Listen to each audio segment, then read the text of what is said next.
This headquarters would serve as a central hub for indigenous diplomacy, cultural preservation, and collaborative efforts towards sustainable development and global peace. Through this initiative, we aim to create a dignified platform for indigenous leadership rooted in ancestral wisdom, cultural legitimacy, and collaborative innovation, enhancing global dialogue and regional stability. The establishment of the UAN headquarters would position a host country at the forefront of a global movement promoting indigenous wisdom while creating significant economic opportunities for the nation and its people.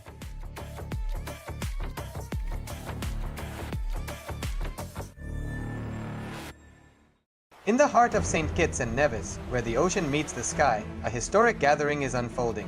The United Ancient Nations, a global forum where the world's first and ancient nations unite to share wisdom, confront challenges, and co-create solutions rooted in ancestral knowledge.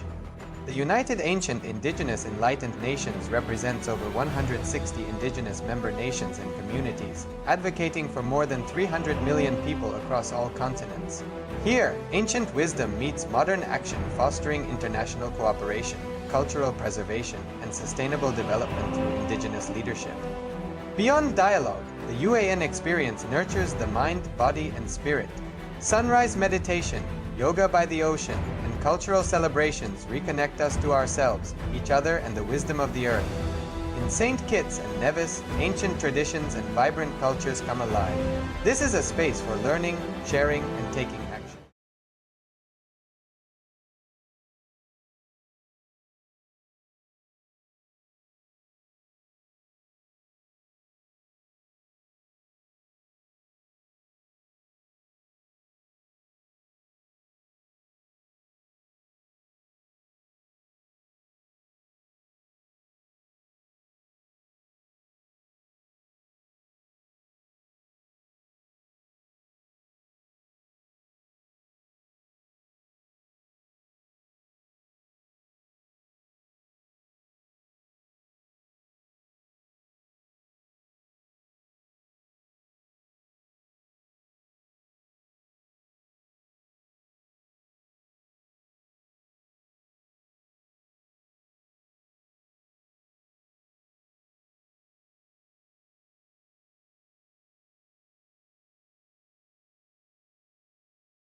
Please bring your hands in front of your heart center. Sit straight. Visualize Swamiji.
Nithyanandam. If you can all hear us, please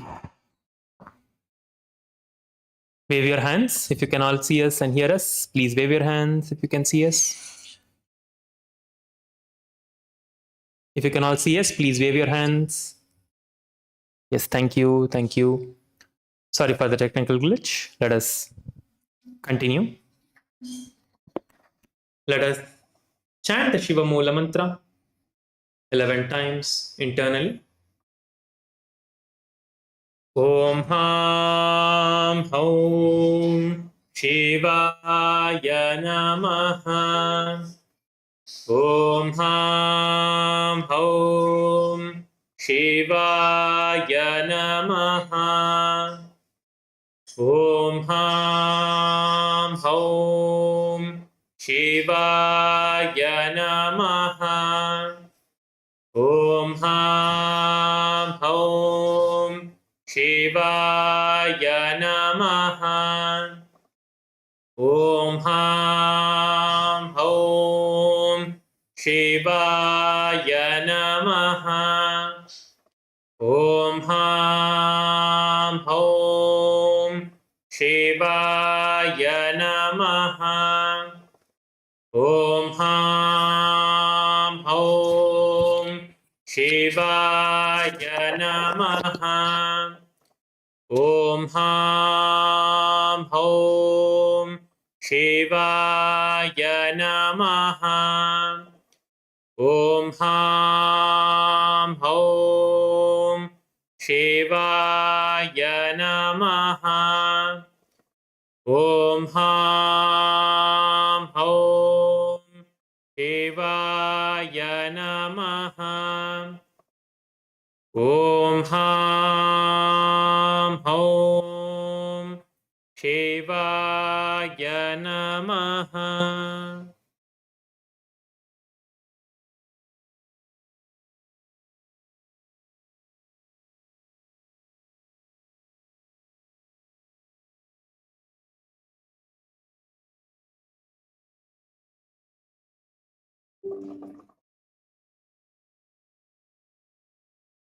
Let us now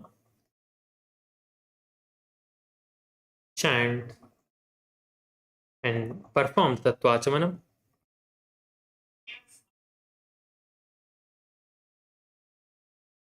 Please bring your Panchapatram and Uddharini in front of you.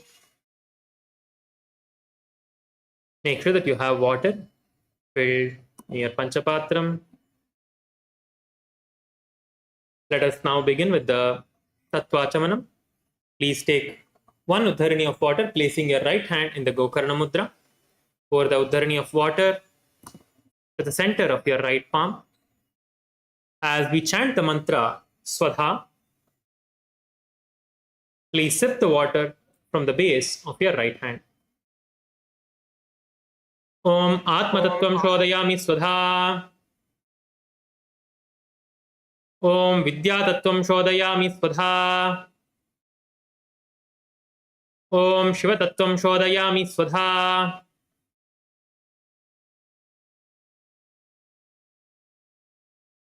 With the base of the right hand thumb, wipe your lips from right to left twice as we chant the mantra. Om Ham Hridayaya Namaha. Please wash your hand again now with your index, middle, and ring finger. Touch above your upper lip and below your lower lip. Please wash your hand again with an Uddharini of water. With your index finger and thumb joined together, touch your right nostril, left nostril. With your ring finger and thumb joined together, touch your right eye, right ear, and your left ear. Please wash your hand with an Uddharini of water. Now, with your little finger and thumb joined together, touch your navel center, your right chest, left chest.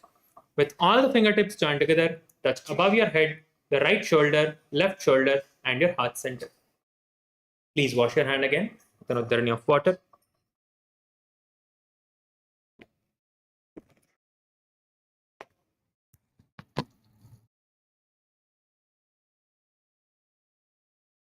Let us now prepare ourselves to enter into the Sankalpa. Please close your eyes.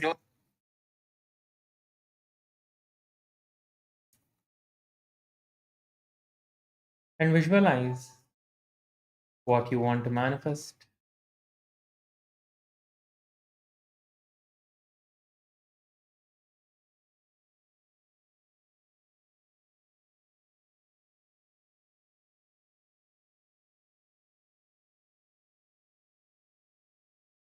If it is health, wealth, relationships,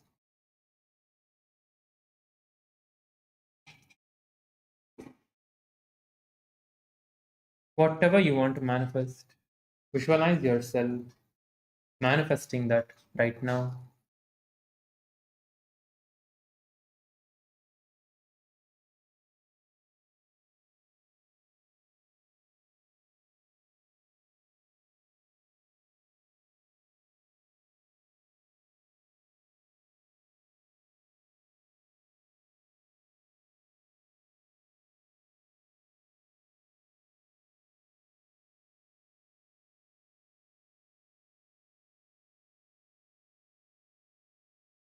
You are not imagining that happening sometime in the future.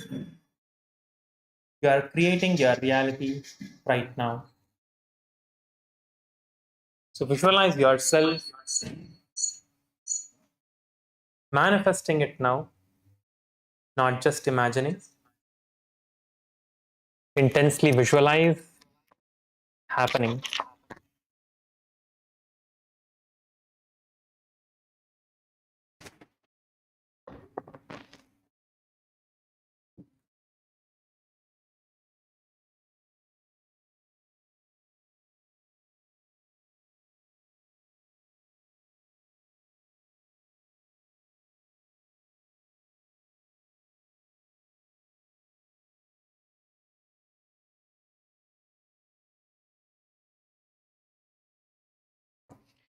With this intense visualization, let us now begin with the Sankalpa. Please clasp your right hand over your left and place your left hand on the right thigh.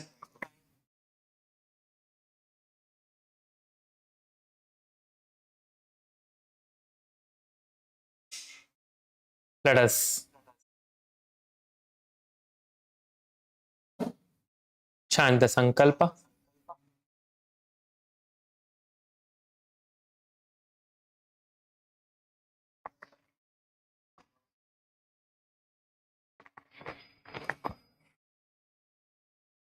Om Mamopatta Samasta Duritakshayadvara Bhagavat Shri Nithyananda Paramashiva Prityartam Shri Nithyanandeshwari Paramashiva Shakti Sameta Shri Nithyanandeshwara Paramashiva Prityartam Cha Shubhe Shobhane Muhurte Adhya Brahmanaha Vitiya Pararde Shri Shvetavaraha Kalpe Vaivaswatamanvantare Ashtavimshaditame नित्य युगे प्रथमे पादे जम्बूद्वीपे भारतवर्षे भरतखण्डे मेरोः दक्षिणे पार्श्वे शकाब्दे अस्मिन् वर्तमाने व्यवहारिके प्रभवादीनां षष्ट्याः संवत्सराणां मध्ये विश्वावसुनाम संवत्सरे दक्षिणायने लक्ष्मीवेङ्कटेश्वर ऋतौ कन्यामासे शुक्लपक्षे तृतीयायां शुभतिथौ बुधवासरयुक्तायां चित्रानक्षत्र इन्द्रयोग तैतिलकरण एवं गुणविशेषण विशिष्टायाम् अस्यां शुभतिथौ श्री कैलासोन्नत द्वादशान्त श्यामलापीठारूढ श्री मीनाक्षी सुन्दरेश्वरा भिन्नस्वरूप परशिवपुत्र रत्नकुमार गुरुमन्यतुल्यावतार श्री पार्वती स्तन्यपान लब्ध दिव्य ज्ञान विश्रुत सकल निगमागम सारभूत द्राविड वेद प्रवर्त्रे श्रीमत्परमशिव करुणा समधिगत मुक्तामय चतुरक्षयान गीयमान छत्र चामर श्रीचिन्ह काहलादि समस्त बिरदावल्यलंकृत ज्ञान विज्ञान चक्रवर्ती सर्वजन संग सत्यो निर्वाण दीक्षा व्ययापवर्ग वर्ष विश्राणजीमूत परमत कलभ केसरी शैव सिद्धांत स्थापनाचार्य श्री राजाधिराज पांड्य महाराज गुरु क्षपन शाक्यादि महांधकार निवारण ज्ञान भानु वीक्षणा नरहार्ह ध्वजोच्छेदन पूर्वक श्रीमद्वृषभध्वज स्थापक शैव समय कर्त्रे सर्वज्ञ पीठारूढ़ श्री जगद्गुरु श्री ज्ञान संबंध देशिक स्वामी वागीश सुंदर माणिक्य वाचक स्वामिनां अवतार भूत श्री ज्ञान संबंध स्वामी पुनरुद्धृत श्यामला पीठ सर्वज्ञ पीठ तृणवत्योत्तर द्विशततम गुरु महासन्निधान अरुणगिरि योगीश्वर परंपरागत अरुणाचल सर्वज्ञ पीठ गुरु महासन्निधान कैलास परंपरागत कांची कैलास सर्वज्ञ पीठ त्रयस्त्रिंशदुत्तर द्विशततम गुरु महासन्निधान नित्योत्सव नित्य मंगल नित्य कल्याण नित्य रचित कैलास परंपरागत आदि कैलास नित्यानंद पीठ महासंस्थान महासिंहासन पीठ कर्त्रे साक्षात् श्री परमशिव समुद्भूत कैलास परंपरागत वैवस्वतमनु इक्ष्वाकु हरिश्चंद्र भगीरथ श्रीरामचंद्र शूरसेन इत्यादि अनवच्छिन्न सार्वभौम चक्रवर्ती परंपरागत चतुष्षष्टि योगिनी मंडित चतुष्षष्टि संप्रदाय प्रवर्तक अनुधर्म शासन सूर्यवंश प्राप्त सर्वज्ञ पीठ सुनांगी साम्राज्य मूर्धाभिषिक्त चूड़ामणि साक्षात् श्री परमशिव समुद्भूत कपिल महागुरु पुनरुद्धृत महानिर्वाणि पीठ अष्टोत्तर सहस्र श्री महामंडलेश्वर साक्षात् श्री परमशिव समुद्भूत श्री महागणपति समारंभ अनवच्छिन्न पीठाधीश्वर गुरु परंपरा प्राप्त अटल पीठ अष्टोत्तर सहस्र श्री अटल पीठाधीश्वर धर्म मुक्ति स्वर्गपुर स्वर्ण पीठ त्रयोविंश गुरु महासन्निधान कैलास परंपरागत आदिपीठ सर्वज्ञ पीठ जगद्गुरु श्री कैलास पुनरुद्धारक श्री कैलास परमाचार्य श्रीमत् परमहंस परिव्राजकाचार्य वर्य सच्चिदानंद प्रणव स्वरूप श्रोत्रिय ब्रह्मनिष्ठ श्रीमज्जगद्गुरु श्रीलश्री भगवत् श्री नित्यानंद परमशिव श्री ज्ञान संबंध देशिक परमाचार्य स्वामिनां प्रीत्यर्थं तेषां पादारविन्दयोः भक्तिसिद्ध्यर्थं गुरुकृपाकटाक्षसिद्ध्यर्थं क्षेमस्थैर्यवीर्यविजय आयुरारोग्य ऐश्वर्याणाम् अभिवृद्ध्यर्थं धर्मार्थकाममोक्षचतुर्विधफलपुरुषार्थसिद्ध्यर्थं समस्तदुरितोपशान्त्यर्थं समस्तमङ्गलावाप्त्यर्थं भगवच्छ्रीनित्यानन्द परमशिवप्रसादेन सकुटुम्बस्य ज्ञानवैराग्यजीवन्मुक्तिप्राप्त्यर्थं पूर्ण आरोग्ययुक्त दृढगात्रयोगिकशरीरसिद्ध्यर्थं परमशिवशक्ति आविष्करणार्थं नित्यानन्दयोगाभ्यासं करिष्ये. Now please wash your hand with an uddharani of water. Om apaupasprisya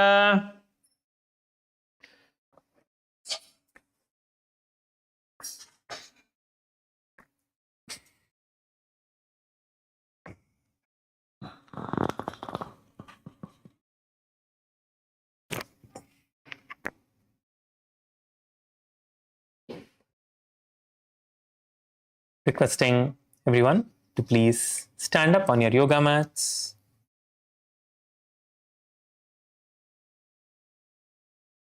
Please stand up on your yoga mats. Requesting everyone to please stand up. Before we begin the Nithyananda Yoga, we would like to share a few safety guidelines.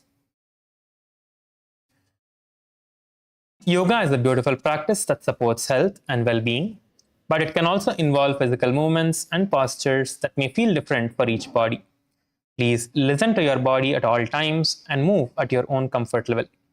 If you have any medical condition, including but not limited to heart conditions, high or low blood pressure, recent surgery, injury, or if you are pregnant, a senior citizen, or under medical care, please consult your physician before engaging in this or any exercise program. By joining today, you acknowledge that you are choosing to participate at your own pace and responsibility. The organizers and instructors will lovingly guide you, but cannot be held responsible for any discomfort or injury.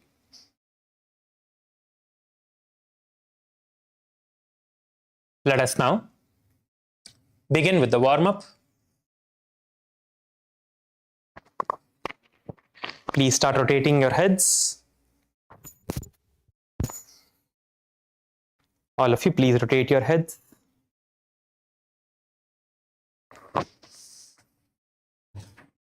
Please rotate your heads.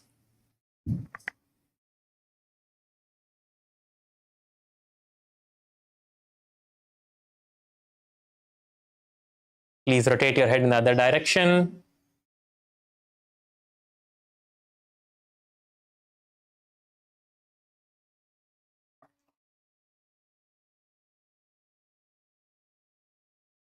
Now interlace your fingers and place your hands behind your head.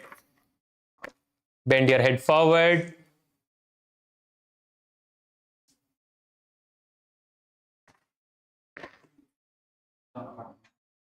Press your head backwards.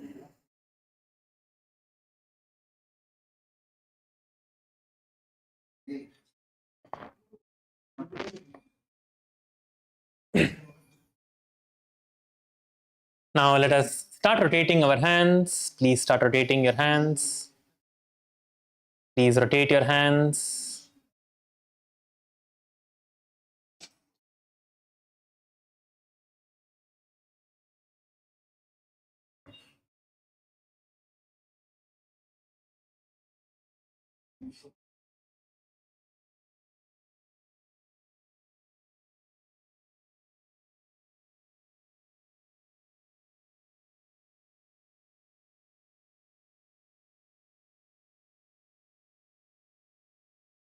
Now, please rotate your hand in the other direction.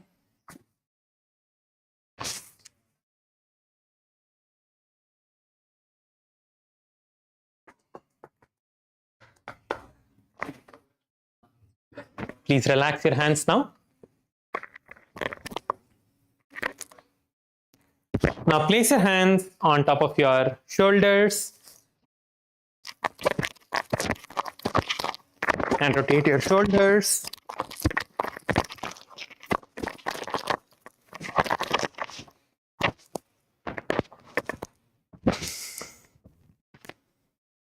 Rotate your shoulders.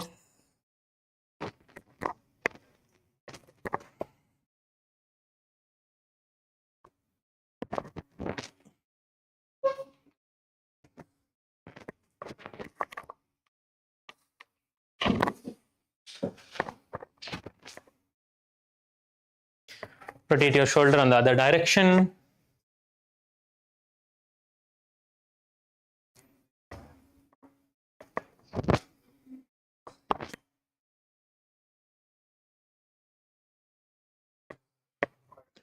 Now please relax your hands and let us start swinging from side to side.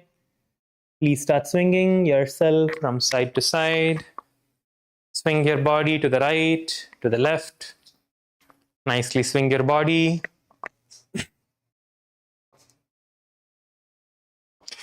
Twist your upper body to the right and left.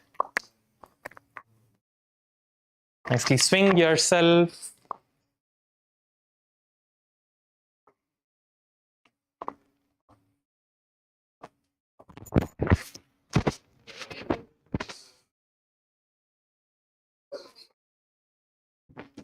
Swing yourself from side to side.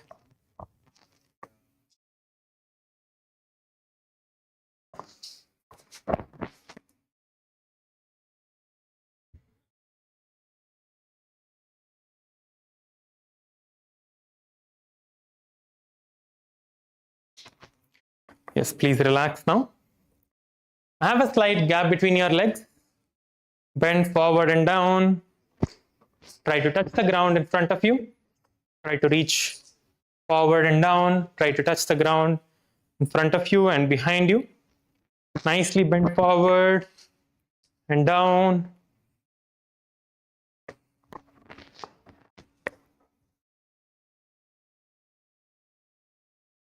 Bend forward. All of you, please bend forward and down.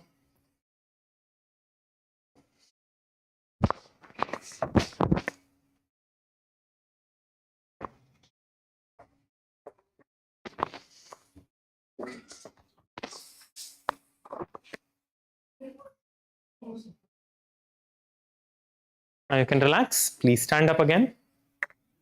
Please stand up. And interlace your fingers and stretch your hands above your head. Interlace your fingers and stretch your hands above your head.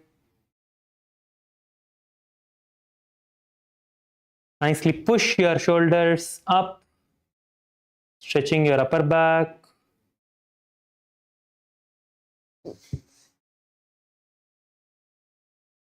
And from here, bend towards the left side. And then towards the right side.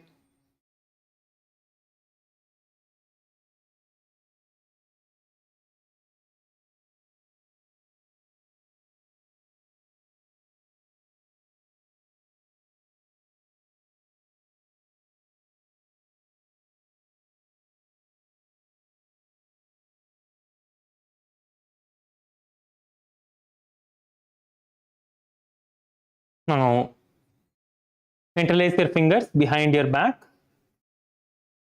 Please interlace your fingers behind your back. Stretch your palms out. Stretch your palms out and up. Stretch your hands up as high as you can. Push your hands higher, as high as you can. Push your hands up as high as you can.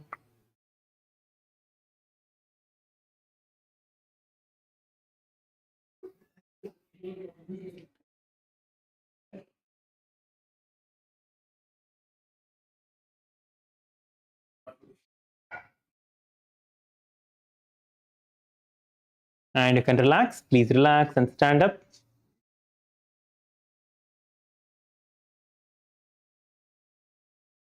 Now stretch your hands out in front of you. Please stretch your hands out in front of you and rotate your wrists. Please rotate your wrists. All of you, please rotate your wrists.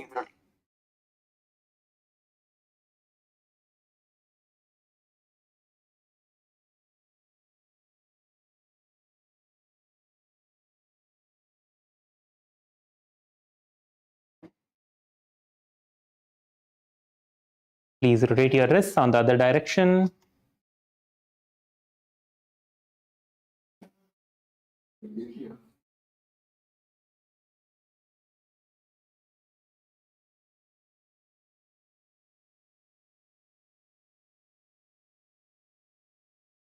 Now stretch your fingers out and pull your fingers towards yourself, stretching your forearms. Nicely stretch your forearms on both the directions, upwards and downwards. Nicely stretch your forearms.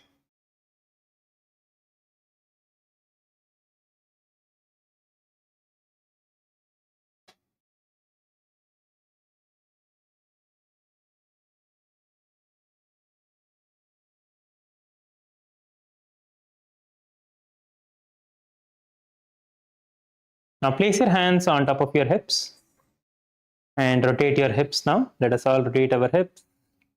Please start rotating your hips. Please rotate your hips.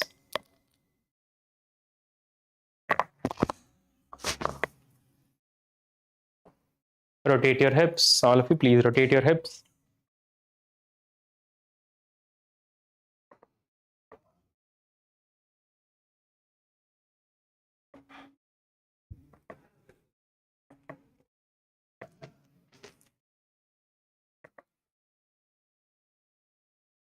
Rotate your hips on the other direction.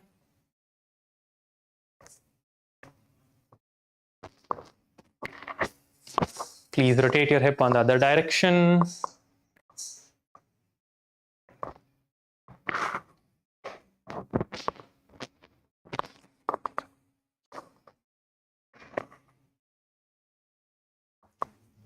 Now place your hands on top of your knees and rotate your knees. Rotate your knees.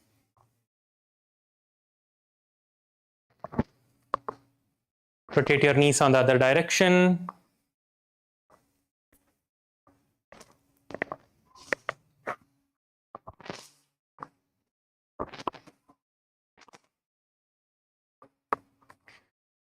Now you can stand up again. Stand on your left leg and rotate the ankle of your right leg. Please rotate your right ankles.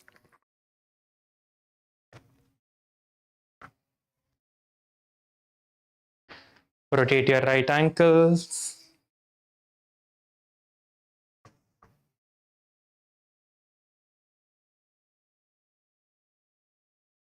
Now switch the leg and rotate the ankle of your left leg.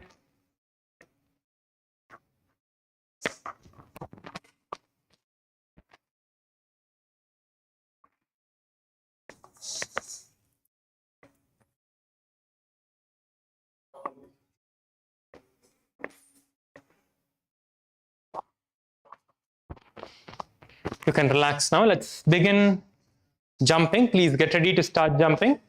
We are going to be jumping for 1 minute, so please get ready. On the count of 3, let's all start jumping. 3, 2, 1. Let's all start jumping. Please start jumping. Jump as high as you can. Keep jumping, keep jumping. Please jump, jump, jump. Jump as high as you can. Keep going, keep going. Please jump, please jump. Jump as high as you can. Let's keep going. Jump, jump, jump. Please keep jumping.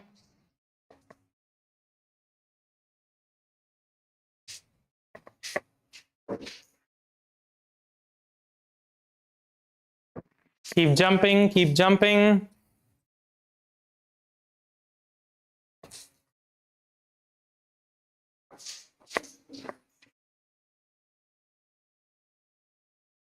Last 10 seconds, keep jumping.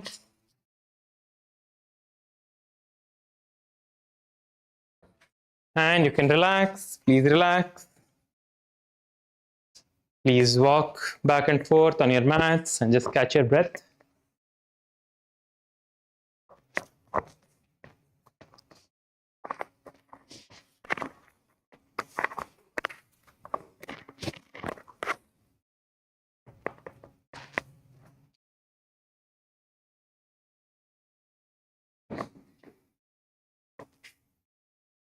Walk back and forth on your mat. Let us get ready for the skeleton dance. Please get ready for the skeleton dance. Close your eyes. Visualize your body as pure bones, no skin, no muscle, just only bones, skeleton.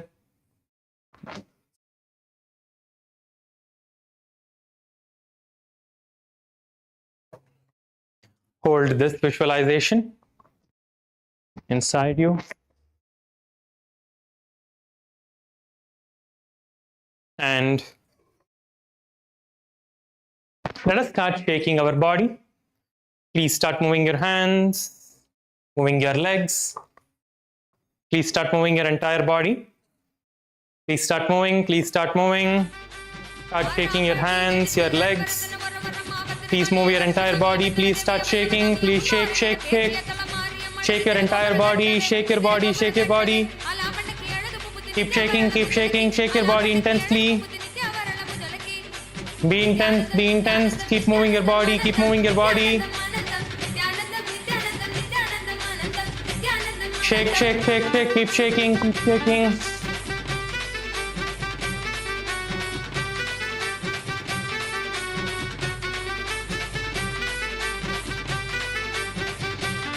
Shake your body, shake your body. Keep moving, keep moving, keep moving.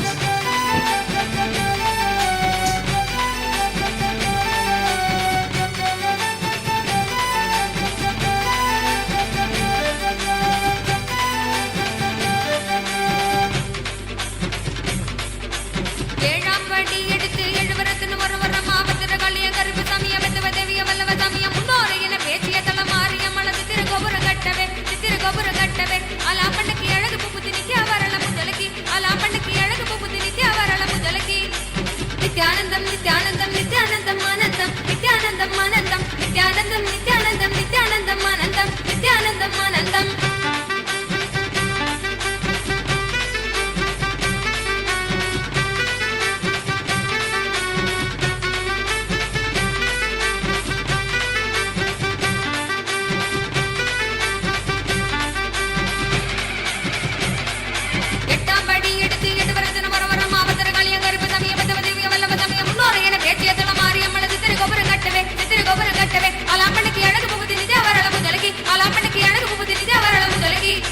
Nithyanandam, Nithyanandam, Nithyanandam, Anandam, Nithyanandam, Anandam, Nithyanandam, Nithyanandam, Nithyanandam, Anandam, Nithyanandam, Anandam, Nithyanandam, Nithyanandam, Nithyanandam, Anandam, Nithyanandam, Anandam, Nithyanandam, Nithyanandam, Nithyanandam, Anandam, Nithyanandam, Anandam.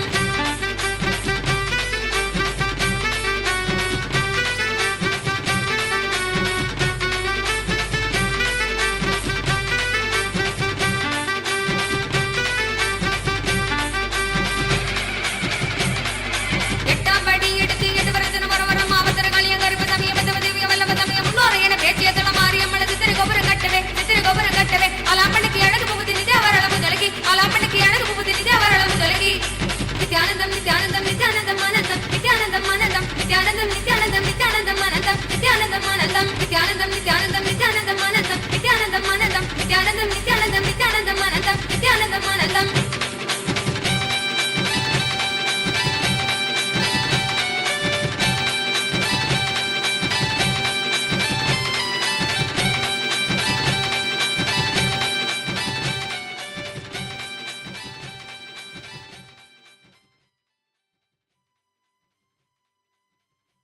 Please relax.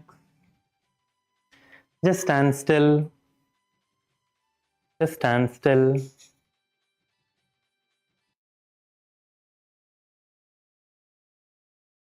Stop moving your body and just stand still. Drop all the restlessness. Stop moving your body. Just stand still. Bringing your awareness towards your breath.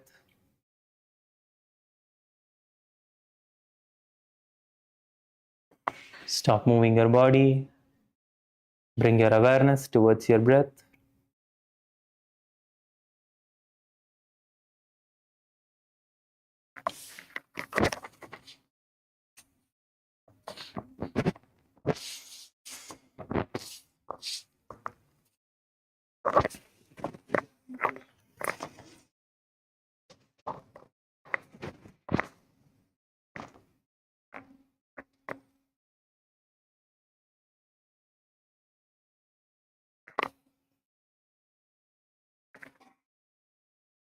Just inhale deeply and exhale deeply.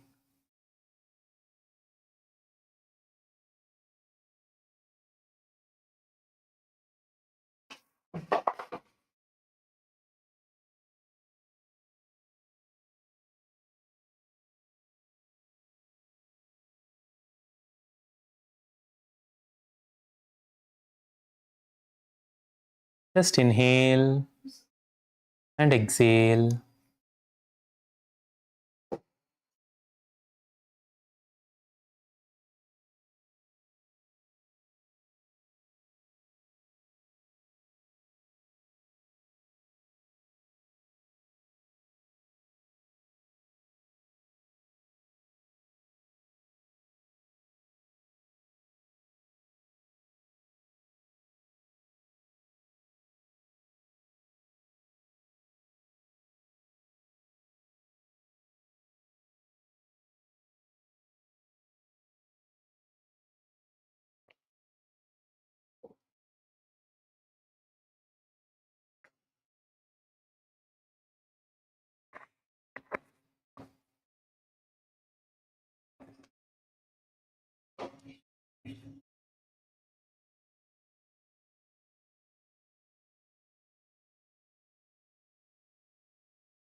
Inhale deeply and exhale deeply.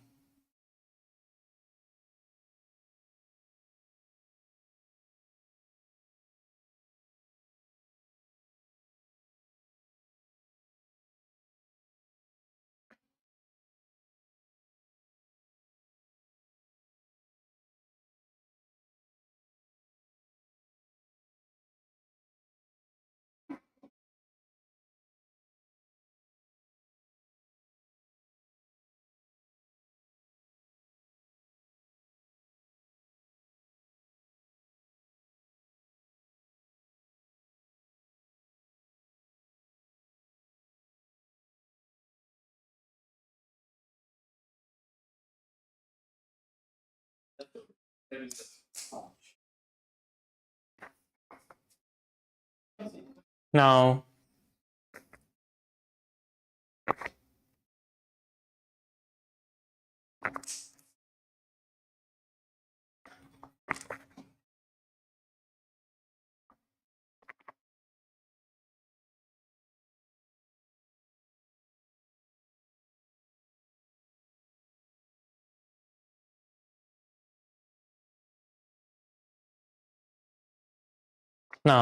let us settle down on our yoga mat. Please be seated. Please settle down. Please settle down on your yoga mat.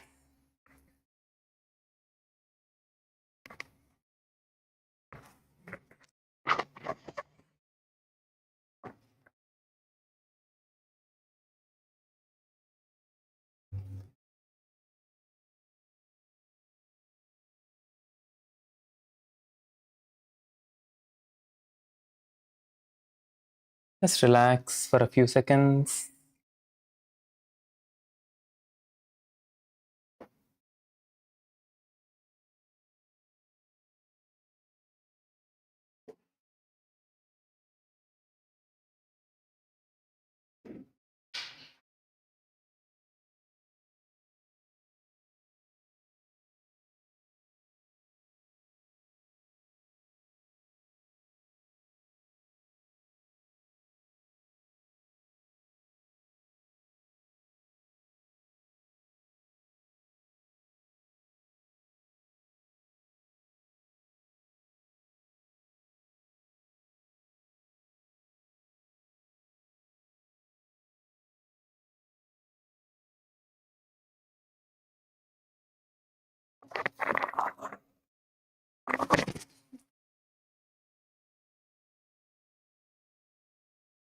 We will now enter into the first asana for today, which is the Uttana Padasana.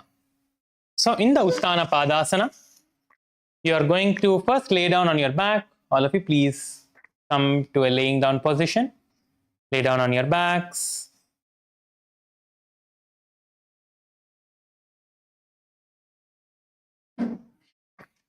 From here, you are going to lift your upper body and place your head on the ground. You're going to lift your upper body, placing the crown of your head on the ground.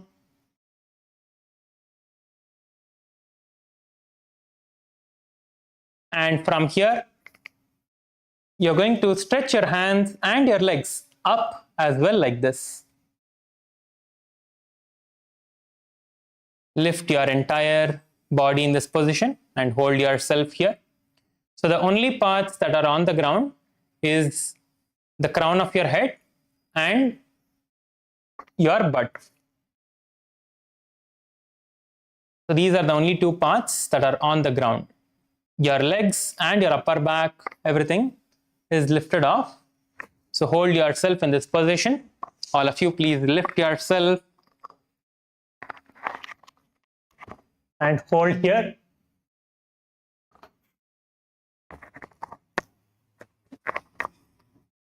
Yes, I see many of you are performing the asana.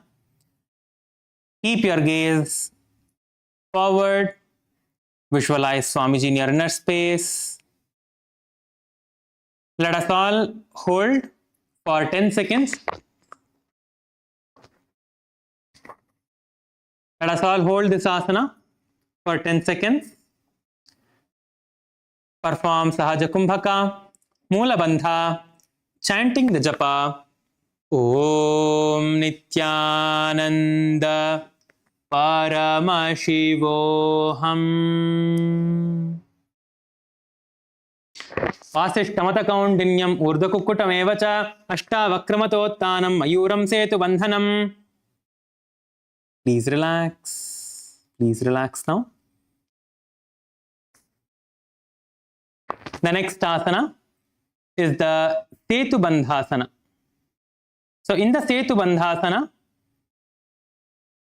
you are going to again continue to stay in the laying down position, but this time you are going to get into like a back bend, but without using your hands. You are going to place the crown of your head on the ground. So first place the crown of your head on the ground like this, and then you can first just place your hands next to your head, so for support. Once you take your legs off, then you can take your hands off the ground. So first,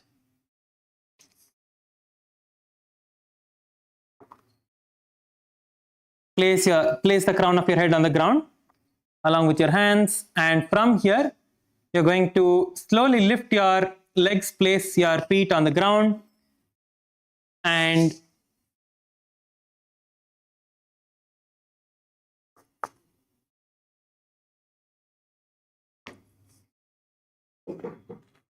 lift your body up and hold yourself in this position. Please relax now. Let's perform the asana together.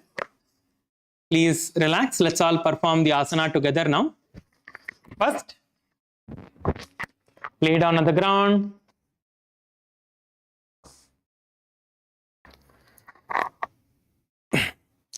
Get the crown of your head onto the ground. Place the crown of your head on the ground. And from here, you are going to place the feet on the ground. Place your feet flat onto the ground in front of you. And from here, you are going to push your hips and your lower back off the ground, balancing yourself on the ground. Place your hands on top of your chest. Visualize yourself as the bridge in your inner space. Keep your gaze forward. Continue to perform the Sahaja Kumbhaka, Mula Bandha, chanting the japa. Om Nithyananda Paramashivoham. आशिष्टमदकौण्डिन्यमोढकुक्कुटमेव च हस्तावक्रमदोत्थानं मयूरं सेतुबन्धनम्. The next asana is the Chakrasana 3. So for the Chakrasana 3, all of you can get into partners. You can get into partners, or you can take the support of a chair as well. Either get into partners or take the support of a chair. So we will show you how to do with both.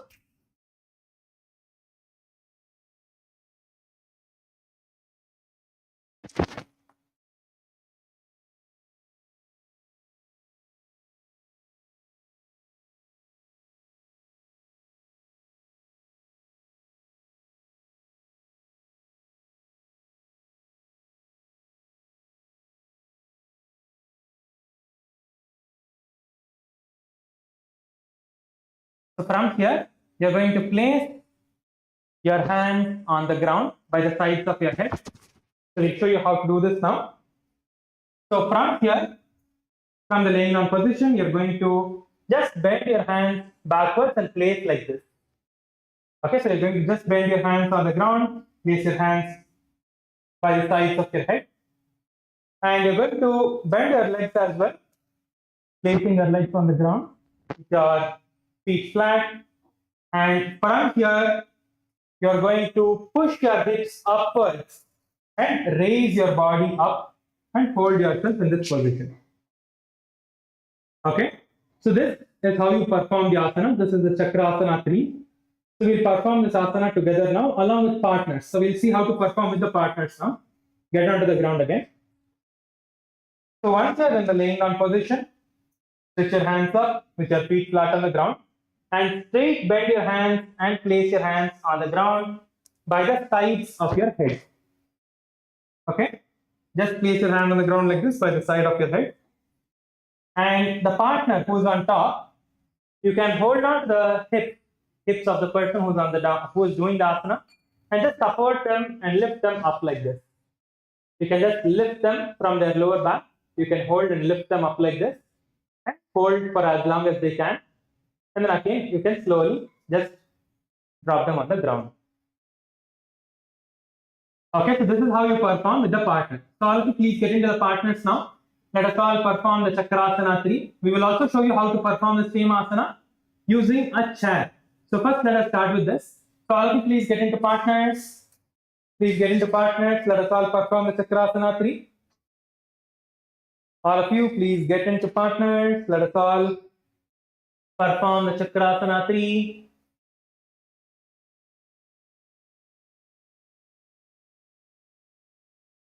Please get into Chakrasana 3. Yes, I see Fongsinaya is doing. That's really good. Ma Shivaikya Swarupini, that's good.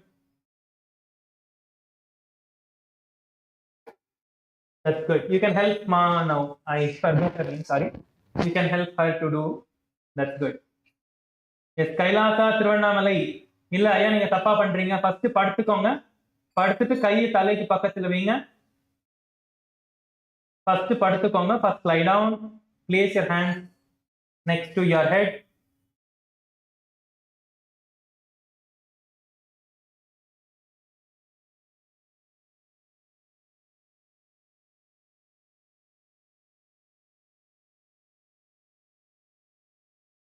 Lie down, place your hands next to your head, and you can lift off using the strength of your lower back. So now we'll show you how to do with the chair. So all of you can get a chair without the side handles. Okay, so all of you please get yourself a chair without the side handles.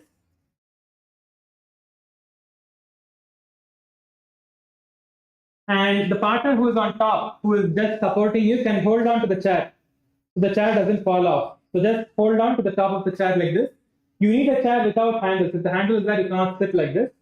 So get a chair without the handles and sit on the chair. In the tip of the chair, you need to sit in the tip of the chair. Only then you can do. Okay, sit in the tip of the chair and then slowly go down, bend your back down, placing your hand on the ground. This is how you perform the Chakrasana 3 on the ground using the support of a chair. I'm sure Kailasa LA has some chats like this. So you can use chats without the handle. Kailasa Tiruvannamalai and Kailasa Kashi. If you have chats without the handle, please get into this position. Please get into this position. All of you now, please come to a laying down position. Get into this position now. And when you can't hold on any longer, you can take the support of your partner and just help them to come back up like this.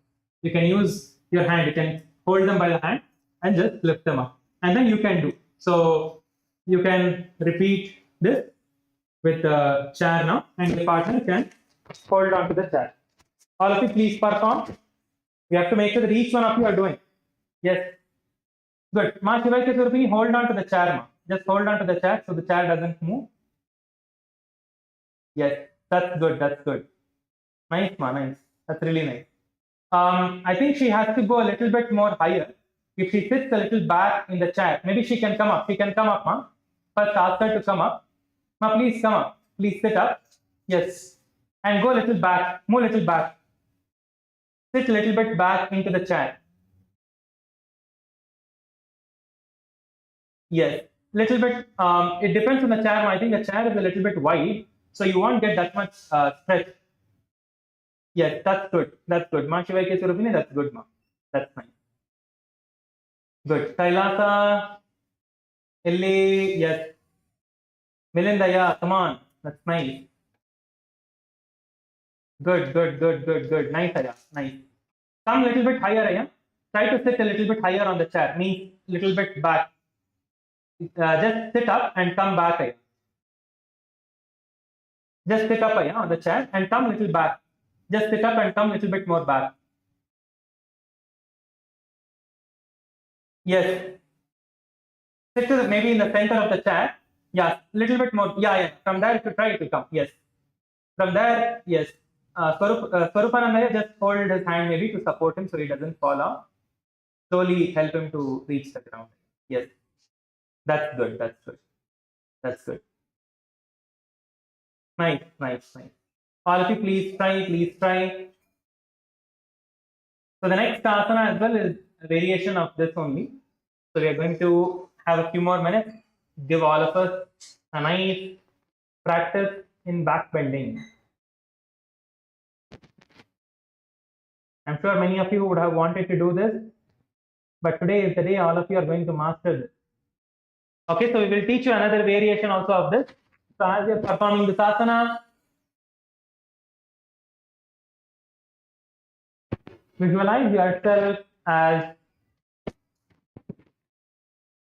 chakras, the chakras in your entire body. Visualize the 7 chakras from Mooladhara to the Sahasrara as bright white light, performing the Sahaja Kumbhaka, Moola Bandha, chanting the japa. Come on, all of you, please hold in the asana now. Now you have to hold in the asana. Please hold yourself in the asana. Lift and hold. Lift and hold yourself in the asana. Chanting the japa. Om Nithyananda Paramashivoham.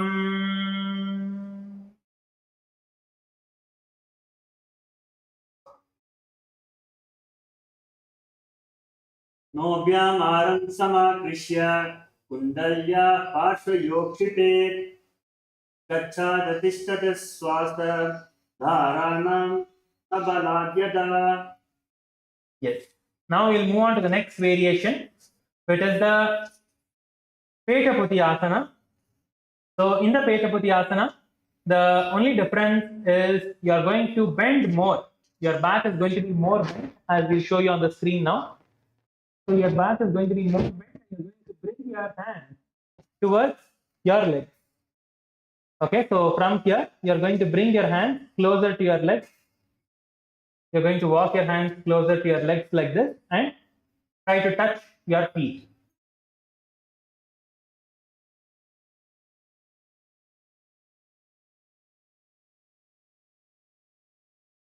Try to hold on to your ankles with your feet, with your hands.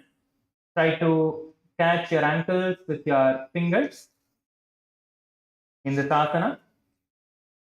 So now you can again get into partners, and we will support the partners to go. So those of you who are able to do chakrasana, if you are already able to lift yourself and hold yourself in the chakrasana, your partner who is on top, you can hold on to the person from the lower back, from the hip, and the other person will just go down like this, so you can help them to go down. And then once they are done, you can again lift them up like this, so they can come back up, or they can try to bring their hands closer to their feet and touch their feet. Okay, come on, all of you, please perform the Petabuddhi asana now. This is the Petabuddhi asana. All of you, please perform. Please perform along with your partner. Hold yourself. You can take the support of your partner. And go into this position. So this can also be done against the wall. So you can take the support of a wall and walk yourself down from the wall. We'll show you that next. So all of you, please do the Petabuddhi asana. So when you are against the wall, so you just come against the wall and you just place your hands against the wall, and then you just slowly walk your hands down. So you will be able to get a little bit more support for you to do this asana like this. So you can use the support of a wall as well to walk your hands down. So you need to be a little closer to the wall, that's all. All of you, please perform the Petabuddhi asana now.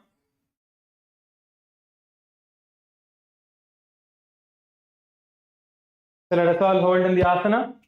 Keep your gaze forward.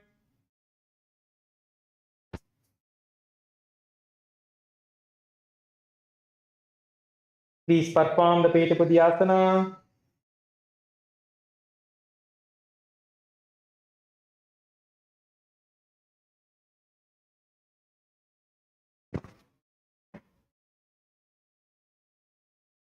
Hold in the asana for as long as you can comfortably.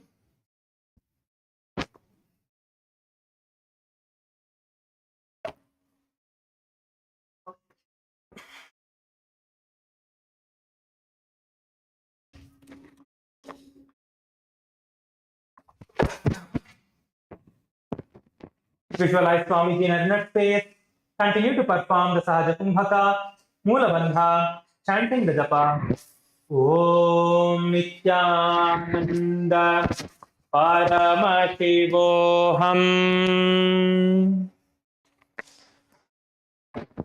आसन को गुणपाना पान की जाति उसे जलंधर बंद लगाई.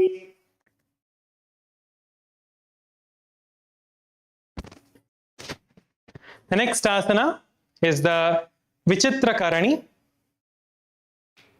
All of you, please come to a laying down position on your mats. Please lay down on your mats. All of you, please lay down on your yoga mat.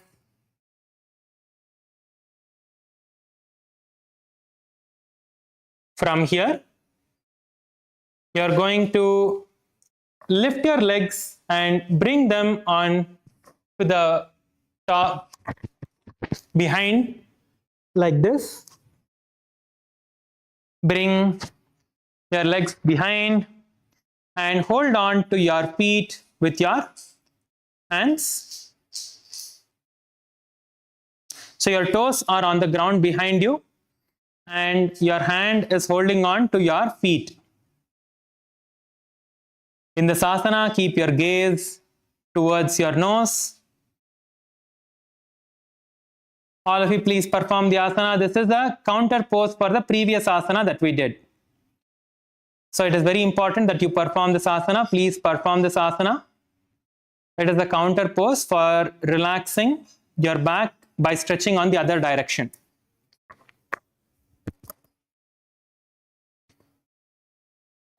Keep yourself in this asana. Keep your gaze towards the nose. Visualize Swamiji in your inner space. Visualize Swamiji in your inner space. Continue to perform the Sahaja Kumbhaka. along with the Moola Bandha, chanting the japa Om Nithyananda Paramashivoham.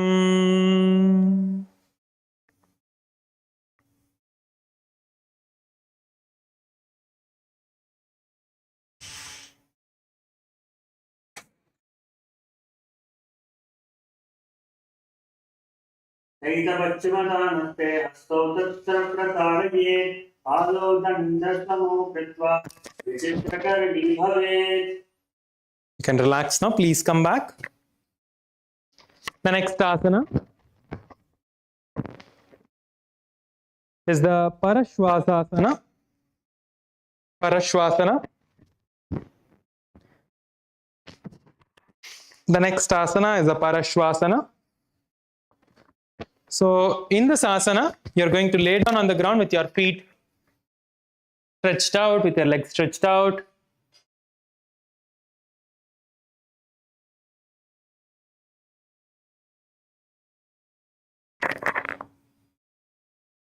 And from here, you're going to bring your hands to the navel. You're going to bring your elbows to the navel center with your hands stretched out.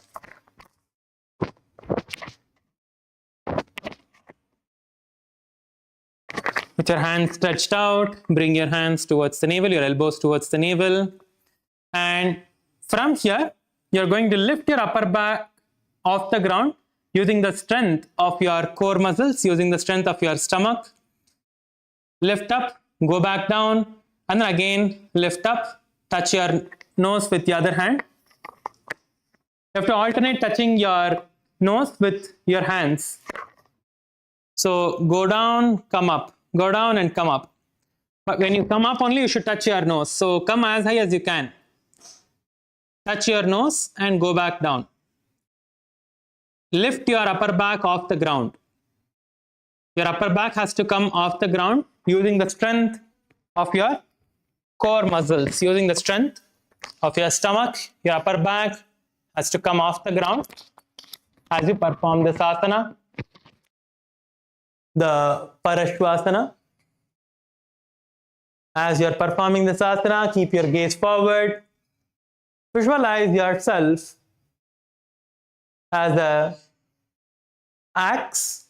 an axe being thrown. Continue to perform the Sahaja Kumbhaka.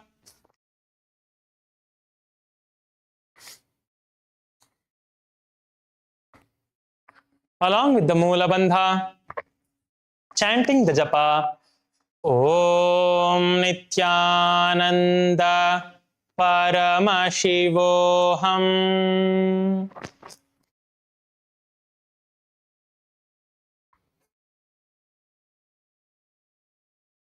पादतले भुवो निधाय जाह्नवीवरसि निधाय विपरीतहस्ताभ्यां ऊर्ध्वसंज्ञे निबध्यातिष्ठेत् आशासनं भवति.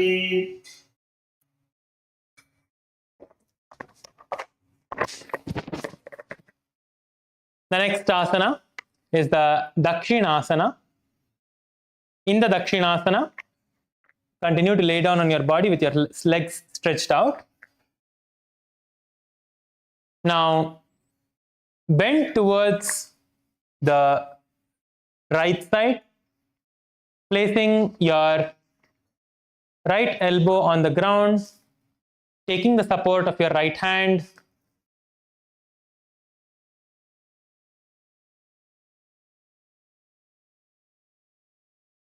Your left hand is by the side of your body. Yes, I'm sure all of you can perform this very nicely. So let us all get into the asana now. Please perform the Dakshinasana. Please all of you get into the Dakshinasana and hold yourself here. Yes, good. Please hold yourself in the Dakshinasana. Keep your eyes closed. Visualize yourself as Lord Dakshinamurti. Visualize yourself as Lord Dakshinamurti. We are showing the image of Bhagavan Dakshinamurti in the screen for all of you now. Visualize Lord Dakshinamurti in your inner space. Continue to perform the Sahaja Kumbhaka, inhaling and exhaling through your nose.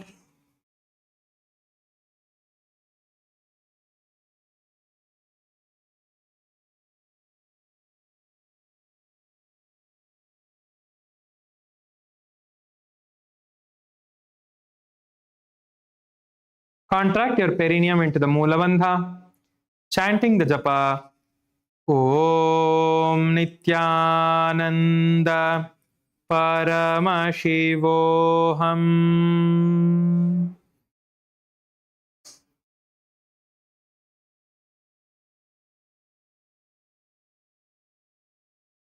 Sayyajudachinam nange mastake dho vidhayatah Daksham hastam chavamantu Jape. The next asana is the Shalabhasana. So in the Shalabhasana, lay down on the stomach with the hands to the sides of your hips.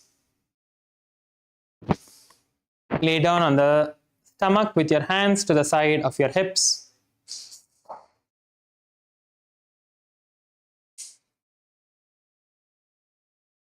From here, you are going to lift your chest and the legs off the ground. Your chest, legs and your hands off the ground. Just balancing on your lower abdomen.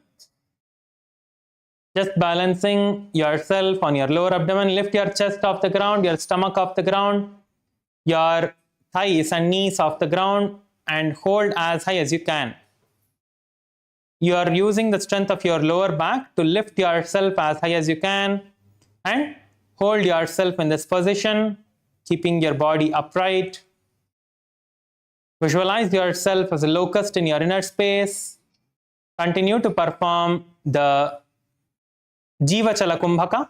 The Jivachala Kumbhaka is where you inhale, visualizing that the prana is moving towards your entire body, circulating to all your limbs. Continue to perform the Moola Bandha, chanting the japa Om Nithyananda Paramashivoham. Shalabhasana vedasya nakaverna namake Dandaverum ite sirsadandasanantadha.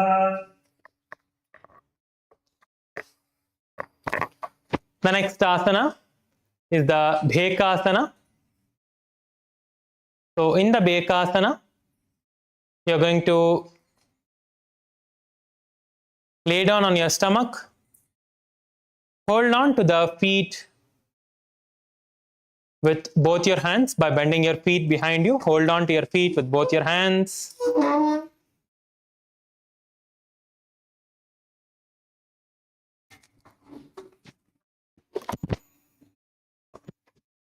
And pull your feet and press your feet down.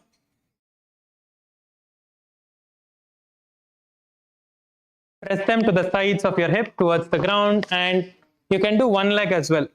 If you are not able to pull both the legs at the same time and touch the ground, try to pull one side at a time and then repeat on the other side. Pull one side towards the ground and then repeat it on the other side. Don't let go of the other leg, just pull one leg more.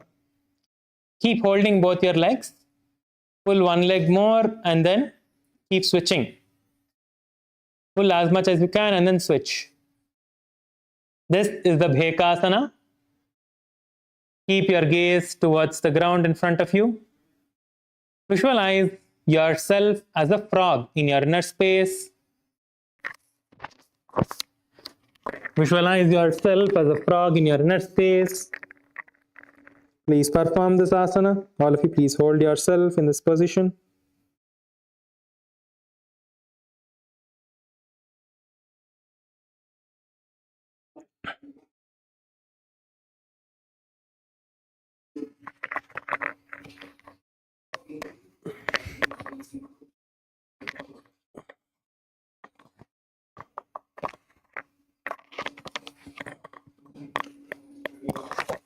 Continue to perform the Sahaja Kumbhaka, Moola Bandha, chanting the japa. Om Nithyananda Paramashivoham.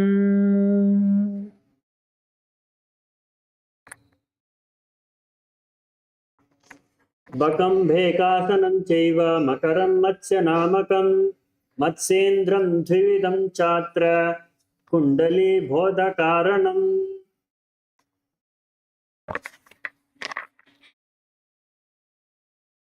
The next asana is the Bherundasana.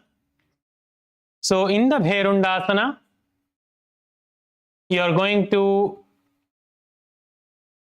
hold on to both your legs in the same position as the previous asana.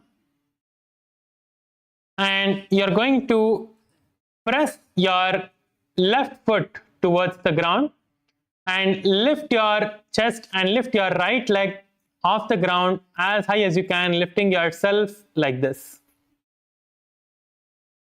Lift it as high as you can. You need to lift your chest as well off the ground as you perform this. So lift your chest off the ground and lift one leg as high as you can. So press your left leg on the ground and lift your right leg high. Yes, that's good. I see some of the participants are doing it.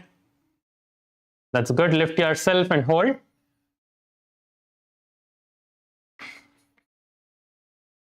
Lift yourself and hold in this position. As you are performing this asana, visualize yourself as a hyena. In your inner space, visualize yourself as a hyena in your inner space. Continue to perform the Jiva Chala Kumbhaka along with the Moola Bandha, chanting the japa. Om Nithyananda Paramashivoham. स्थलभासनभेदास्य नटभेरुण्डनामके कण्डभेरुण्डसहिते शीर्षदण्डासनं तथा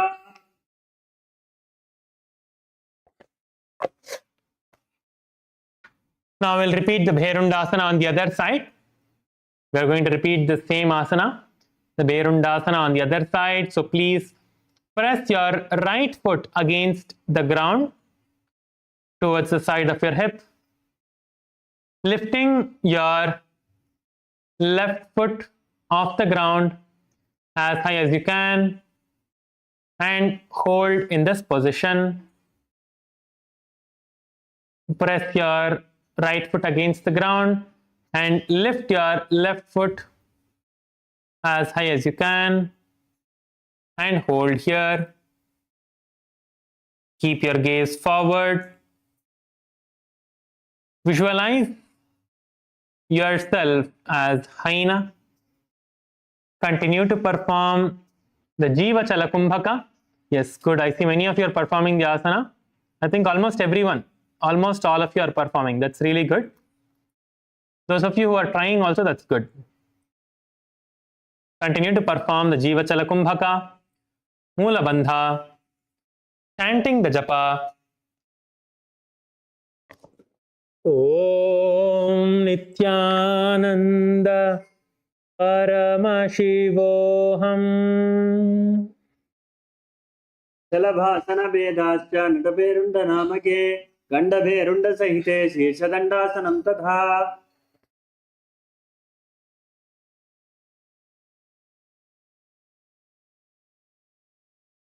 The next asana is the Shakatasya Karana. So we're going to be performing a Karana. So this is a Karana where you're going to lie down and perform. You're now going to get up in this Karana. So it's going to be a dynamic movement in this asana.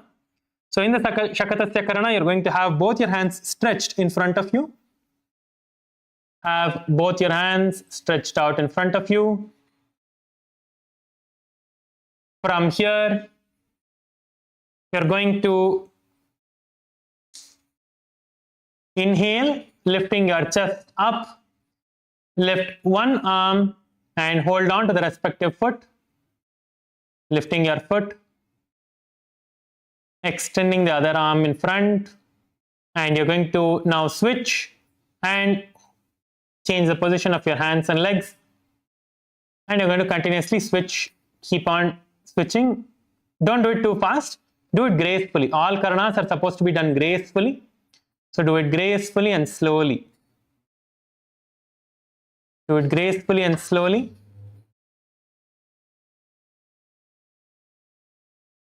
Perform all the karanas with a lot of awareness on your body, performing this gracefully and slowly.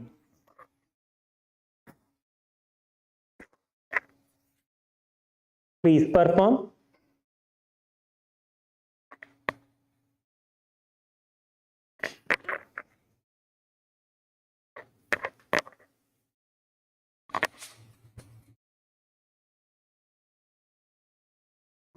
Continue to perform this for another few repetitions.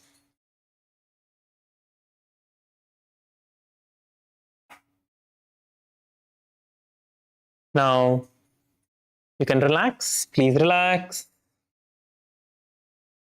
Please relax.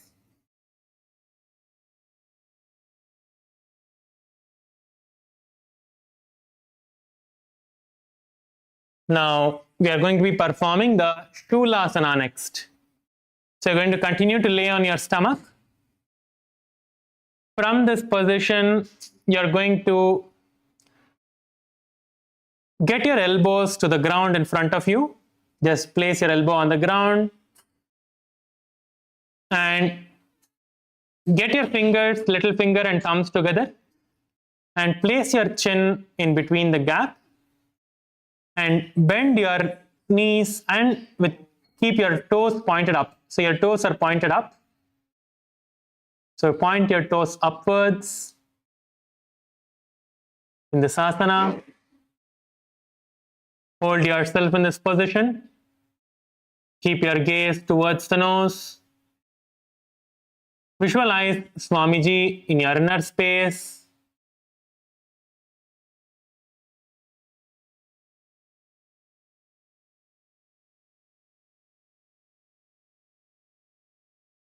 Continue to perform the Jiva Chalakumbhaka along with the Moola Bandha, chanting the japa Om Nithyananda Paramashivoham. Purparabhyam amanivastabhya hastadalabhyam hanumavastabhya uttistet shulasanam bhavati. The next is the Makarasana. Just stretch your legs out behind you. This is the Makarasana too. So just stretch your legs out behind you with your toes flat on the ground. So your toes are flat on the ground. Continue to place your chin on your palms with your elbows on the ground. Keep your gaze towards your nose. In this asana, visualize yourself as an alligator, a crocodile. Visualize yourself as an alligator in your inner space.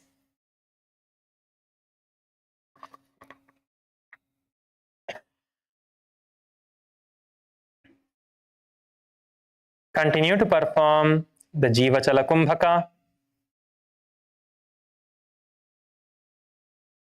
along with the Moola Bandha, chanting the japa Om Nithyananda Paramashivoham.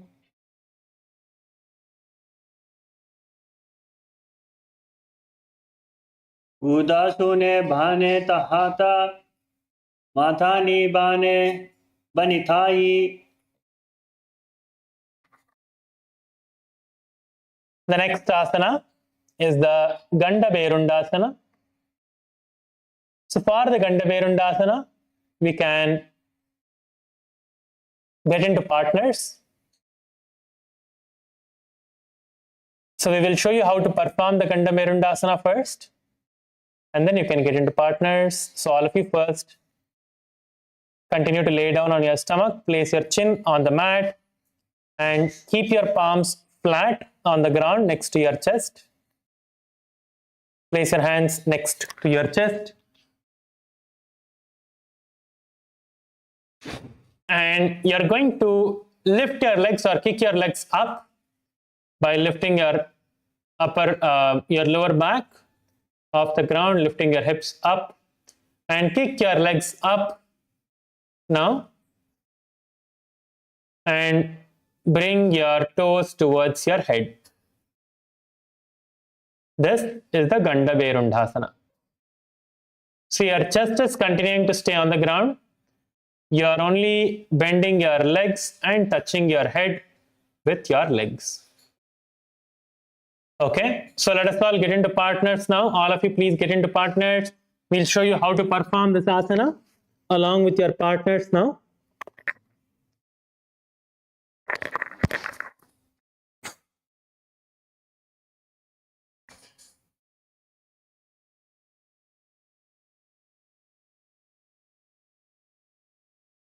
So first you need to come behind your partner as your partner is laying down on the ground.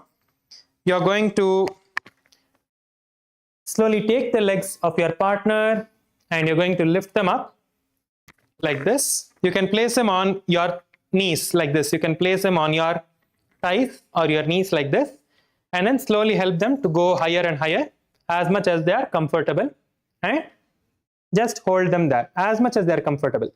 And if they are comfortable, you can slowly move their legs forward and try to touch their head. Okay, so let us all perform this asana now. So all of you please get into partners. Please get into partners. Please perform this asana along with your partners. If you have your Rudraksha Mala, you can take it off so it doesn't hurt your neck or your chest. Take your Rudraksha Mala off and then perform this asana.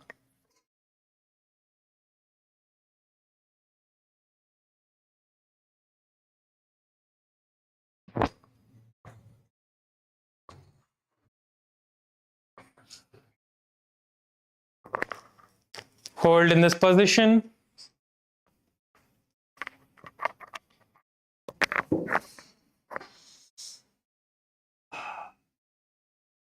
So you're going to support the other person like this. Just hold for a few moments. Just hold.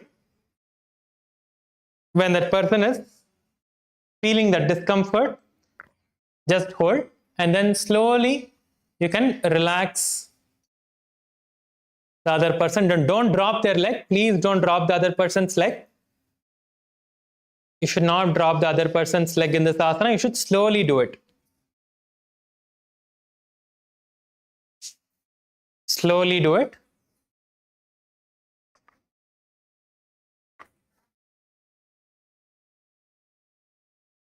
You should slowly do the asana.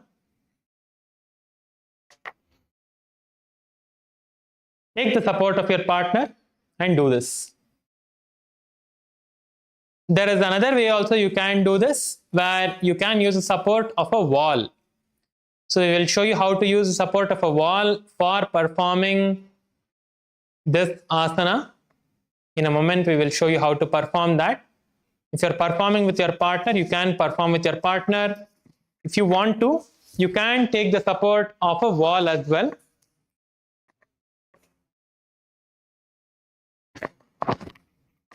So you can take the support of a wall as well.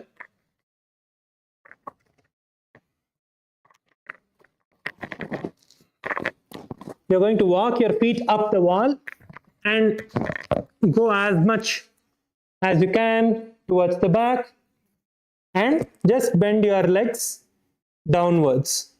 So this will help you a lot initially for you to practice. So you can try this as well. Make sure that the wall that you're using does not have Swamiji photos or any other deity's pictures. And you can use the wall to try and get your legs forward. Hold in the position for as long as you're comfortable.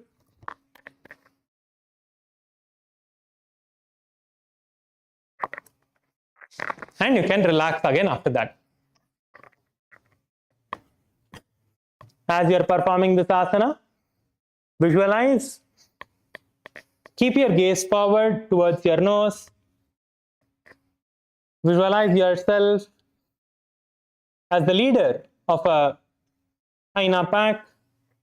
Continue to perform the Jiva Chala Kumbhaka along with the Mula Bandha, chanting the japa Om Nithyananda Paramashivoham.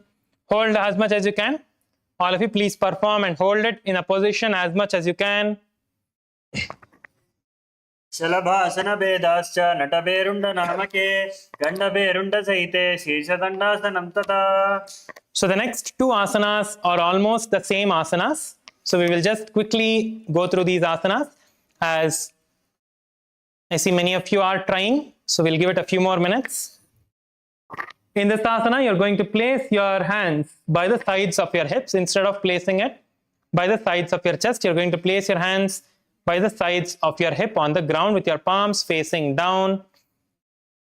And from here, you're again going to lift your legs off as high as you can, kicking your legs up, trying to bring your legs towards your head.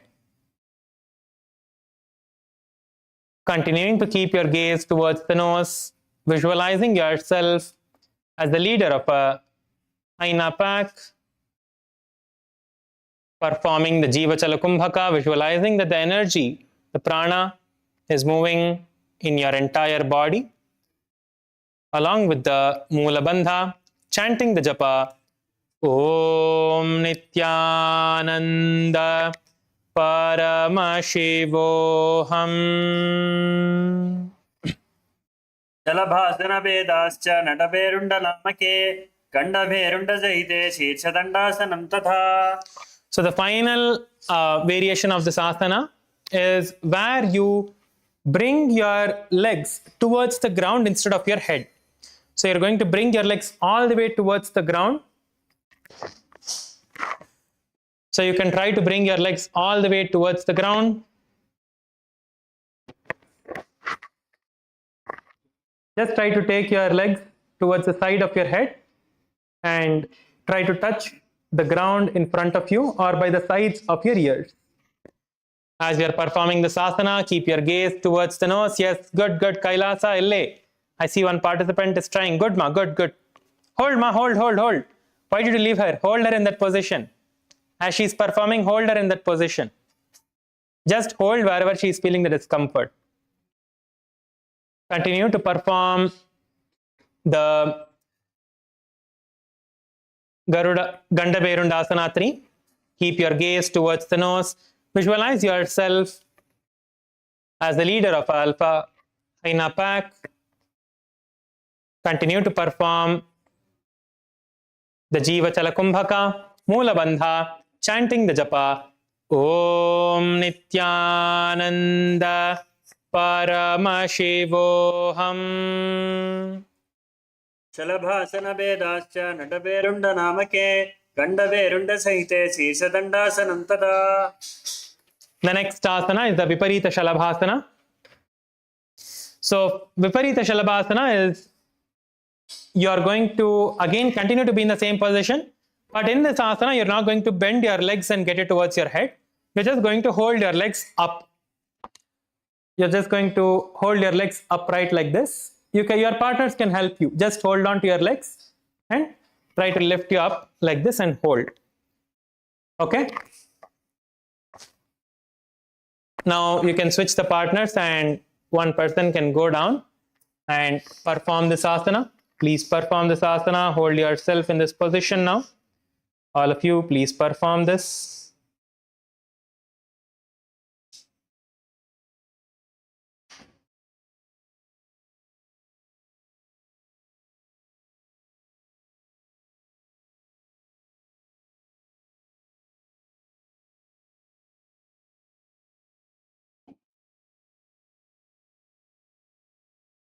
Hold in this position.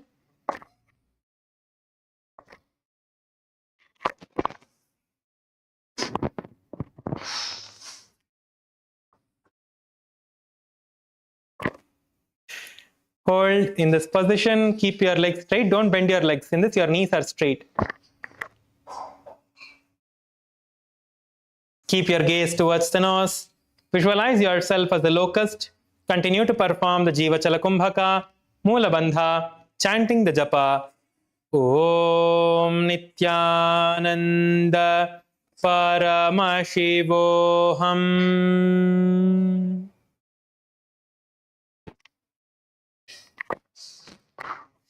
Yes, you can relax now.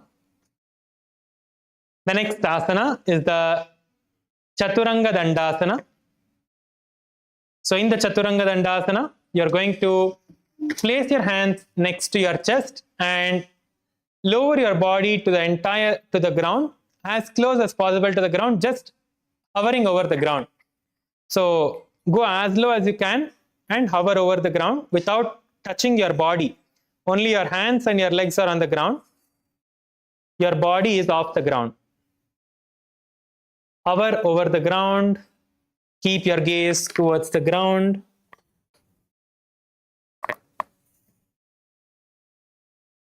Visualize yourself as a sturdy wooden stick or a staff.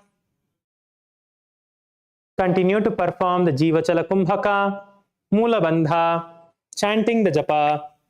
Om Nithyananda Paramashivoham. विपरीतं मण्डलं च द्विदैव विदितं हिनः दण्डासनं द्विधा प्रोक्तं विपरीतोपवेशने. The next asana is the Niranjana Karmasana. So in the Niranjana Karmasana, from the kneeling position, come to a kneeling position now. Place the legs behind you with your toes pointing backwards.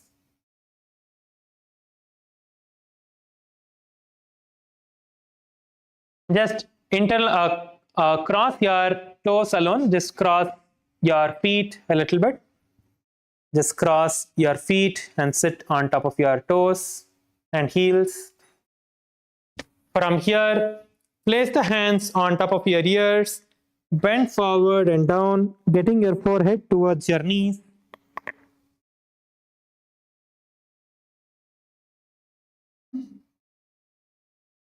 Get your forehead towards the knees.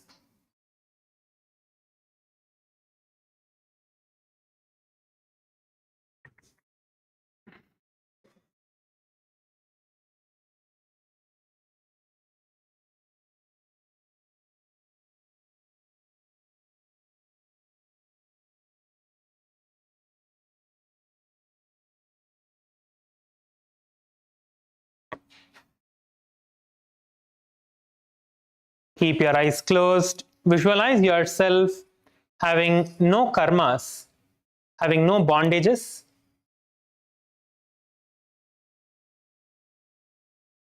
Perform the Jiva Chala Kumbhaka. We are going to be performing the Udhyana Bandha along with the Jiva Chala Kumbhaka. So first inhale completely. Visualizing that the life energy, the prana, is circulating throughout your entire body, throughout all your limbs. And then forcefully exhale through the nose, sucking your stomach in and up into the Udhyana Bandha.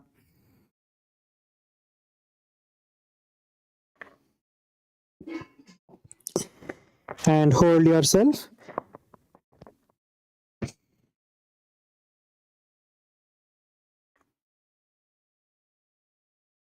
Repeat the pranayama a few times, chanting the japa. Om Nithyananda Paramashivoham.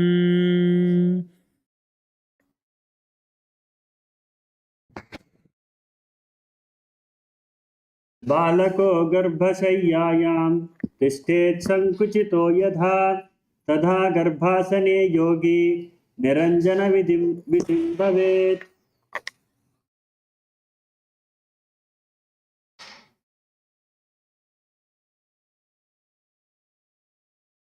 The next asana is the Danda Mayurasana. We'll perform the Danda Mayurasana now. So in the Danda Mayurasana, it is same as the Mayurasana. You are just going to keep your body entirely straight without having any bends in your body. Just keep your body sturdy and straight. So come to a kneeling down position. This is the Mayurasana position. We'll show you how to do it step by step. So first let's come to a kneeling down position and place both your hands on the ground with your fingers pointed backwards. Place both your hands on the ground with your fingers pointed backwards and spread your fingers apart.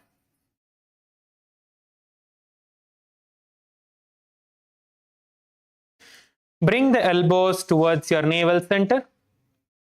Bring your elbows towards the navel center. Slowly move the weight of your body forward, lean forward a little bit so you get the weight of your body onto your palms and your hands. And slowly lift your legs off the ground, keeping the upper body parallel to the ground. Keep your entire body straight. This is the Danda Mayurasana position. Keep your gaze towards the ground in front of you.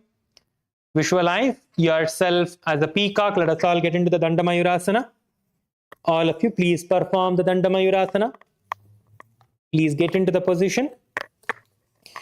Bring your elbows towards your stomach. When you are going to lift off, hold your breath so you get the balance.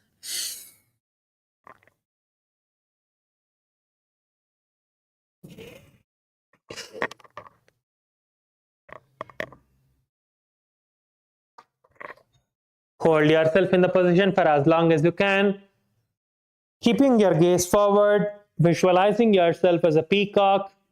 Continue to perform the Samana Kumbhaka, which is inhaling, visualizing the fire in your stomach, holding for as long as you're comfortable, and then exhaling. So first let us inhale and get into this position.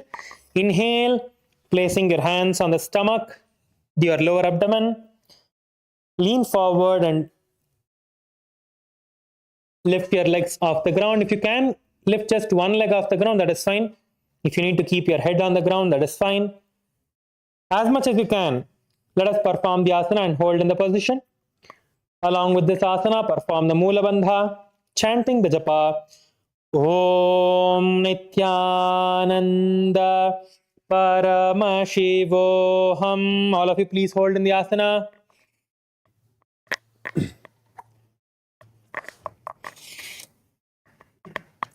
मयूरं दण्डवत् कुर्यान् मायूरं दण्डनामकं कुर्यान् मायूरं पार्श्वाभ्यां मायूरपार्श्वनामकम्.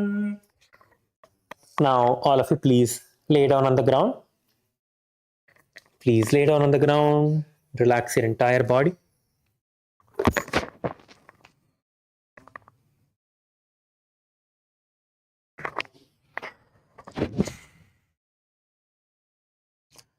Relax your entire body. Visualize that the Kundalini Shakti is raising from the base of your spine till the crown of your head. Visualize that the Kundalini Shakti is raising from the base of your spine, from the Mooladhara Chakra, all the way towards the crown of your head to the Sahasrara Chakra.